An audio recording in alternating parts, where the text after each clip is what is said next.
Supervisors or professionals to be formal, while messages to friends or classmates can be more casual.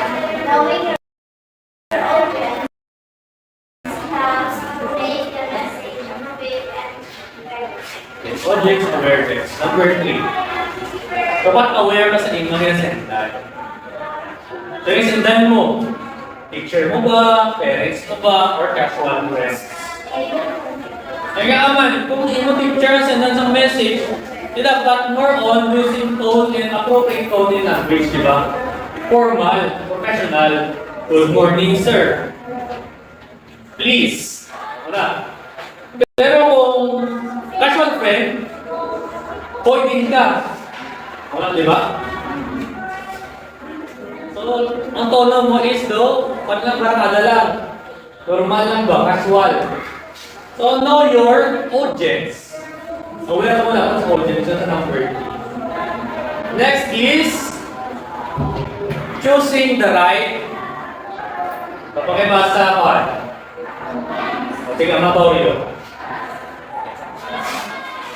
Choosing the right platform. Selecting the procedures that the message reaches the audience effectively. Different digital platforms that the correct format and choosing the wrong one may cause Selecting the right platform or the appropriate platform ensures that message reach the audience effectively. Like for example, using emails. Kung may email ka, using informal messaging, di ba? Example, nagpasay ng teacher mo sa project nyo through email. Baka mo na mo sumuli kung sila sa mga projects email. Hindi man sa messenger. Pero doon more on casual, yung messenger, doon baka natin. Kung emails is consider mo na professional siya.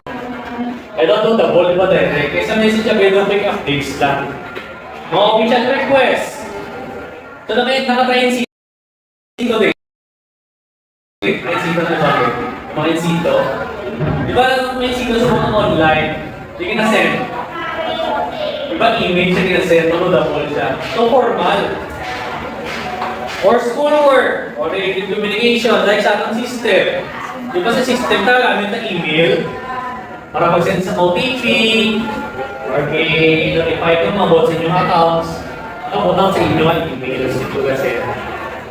So, kung email gamiton mo, choose the right platform is professional, use email. How about casual naman?